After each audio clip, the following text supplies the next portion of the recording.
Shalom, kita bersua kembali melalui perkongsian saya mengenai ringkasan panduan perbahasan pelajaran sekolah Sabat untuk pelajaran 4 Sabat 27 Januari. Topik untuk pelajaran yang keempat ini ialah Tuhan mendengar dan memberikan. Ayat hafalan kita berbunyi, orang yang benar berseru, merayu, dan Tuhan mendengar, lalu menyelamatkan mereka daripada segala kesusahan mereka. Ayat kita dipetik dari Mazmur 34 ayat 17. Makna utama dari ayat ini adalah bahwa Tuhan mendengar doa orang-orang yang menghadapi kesulitan serta memberikan perlindungan dan pertolongan kepada mereka yang setia kepadanya. Ayat ini menekankan kepercayaan kepada Tuhan sebagai sumber pertolongan dan penyelamatan. Bahkan ketika seseorang menghadapi cobaan atau kesesakan dalam hidupnya. Saudara sedang penonton, melalui mukadimah ini kita dapati bahwa Tuhan itu dekat, aktif, dan peduli. Dia mengenal, membelah, dan membebaskan kita. Tuhan mendengar dan bertindak bagi kita seperti pengalaman Israel dan Mazmur. Kita tidak sendirian. Tuhan datang membelah kita dalam kesukaran. Saudara, untuk makluman, semua petikan ayat Alkitab kita diambil dari Alkitab Versi Borneo dan juga Alkitab Berita Baik. Pada hari Ahad, topik kecil kita ialah tubuhku tidak tersembunyi daripada Engkau. Ayat kita diambil dari Mazmur 139 ayat 1, katanya, Ya Tuhan, Engkau telah menelitiku dan mengenalku. Daud menyadari hidupnya transparan di hadapan Tuhan. Tuhan mengenalnya sejak lahir. Tuhan hadir di setiap tempat, mengawasi, memberi petunjuk, dan melindungi. Tidak ada tempat terlalu gelap untuk menyembunyikan diri daripada Tuhan. Daud menghendaki pemeriksaan Tuhan, mengajak hidup yang benar. Jika terjatuh, Daud yakin Tuhan akan menuntun kepada kebenaran. Saudara, apakah ini juga pengalaman kita dengan Tuhan? Pada hari Isnin, kita telah mengkaji topik jaminan pemeliharaan Tuhan. Ayat kita diambil dari Mazmur 121 ayat 7, katanya, Tuhan akan melindungimu dari segala kejahatan. Dia akan melindungi jiwamu. Saudara, di dalam Mazmur 130 dan juga 121, Tuhan mendengar dan bertindak bagi kita, memberi harapan kepada yang mencarinya. Mazmur 121 menggambarkan Tuhan sebagai penolong yang melindungi, mengawasi, dan membelah kita di setiap waktu, di setiap tempat. Meskipun bantuan manusia boleh mengecewakan, namun Tuhan sebagai pencipta langit dan bumi tetap setia sebagai sumber pertolongan yang tidak akan pernah gagal.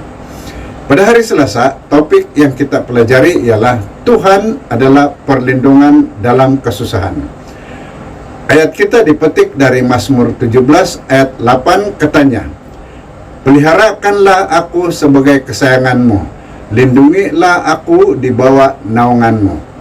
Di dalam Mazmur 17 dan 91, Daud memohon Tuhan menjadi pembelahnya melalui kehidupan yang konsisten. Metafora burung dan juga ketenteraan menggambarkan perlindungannya. Seperti dia berkata, dia meliputimu dengan bulunya dan kesetiaannya perisai dan peneguhmu. Metafora lain seperti tempat perlindungan, bayangan, istana, dan juga tangan kanan, semuanya menekankan perlindungan dan keselamatan. Kita memiliki Tuhan sebagai pembela dalam segala kesusahan. Oleh itu, marilah kita berlindung di bawah naungannya. Pada hari Rabu, kita telah mengkaji topik pembelah dan pembebas. Mazmur 114 ayat 3 berkata, Laut melihatnya lalu lari, sungai Yordan berpatah balik. Mazmur 114 mencerminkan pembebasan Israel dari Mesir. Diungkapkan melalui gambaran Laut Merah yang melarikan diri, sungai Yordan yang berpatah balik, dan gunung-gunung yang melompat-lompat. Tuhan sebagai pencipta menggunakan kuasanya atas alam untuk membebaskan umatnya. Nah, Paulus mengingatkan bahwa ini adalah contoh untuk kita juga mengalami pembebasan dari dosa.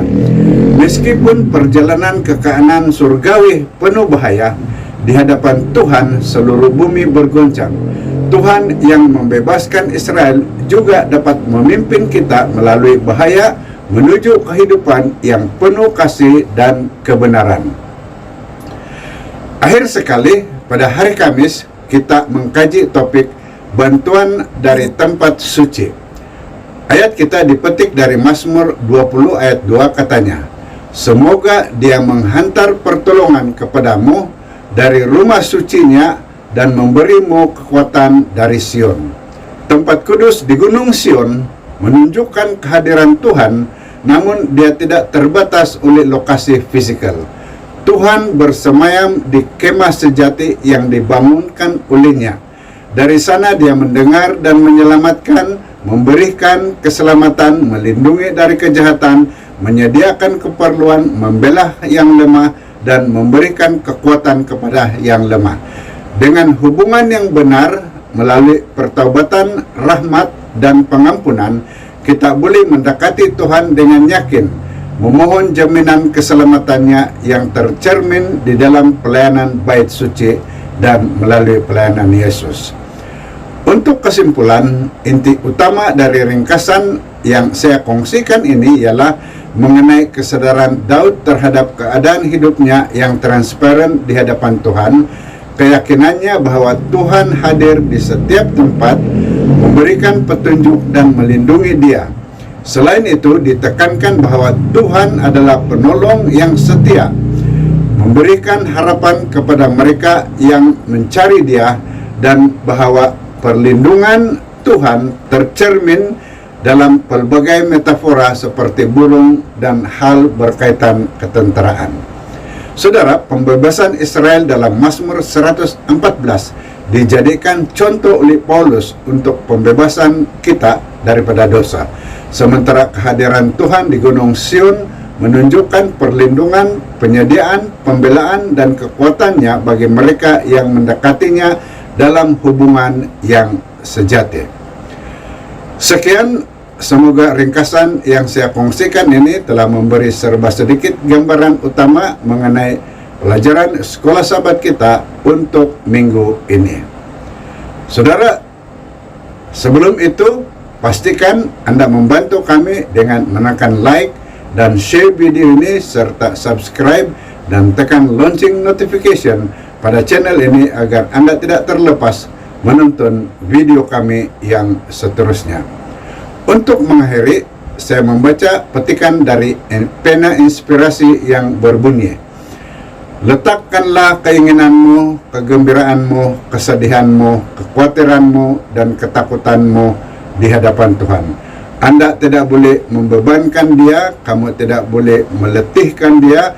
Dia yang menghitung rambut kepalamu sangat peduli dengan keinginan anak-anaknya. Tuhan itu sangat penyayang dan penuh belas kasihan. Hati cintanya tersentuh oleh kesedihan kita dan juga dengan lafaz kita tentangnya. Bawalah kepadanya segala yang membingungkan pikiran Anda.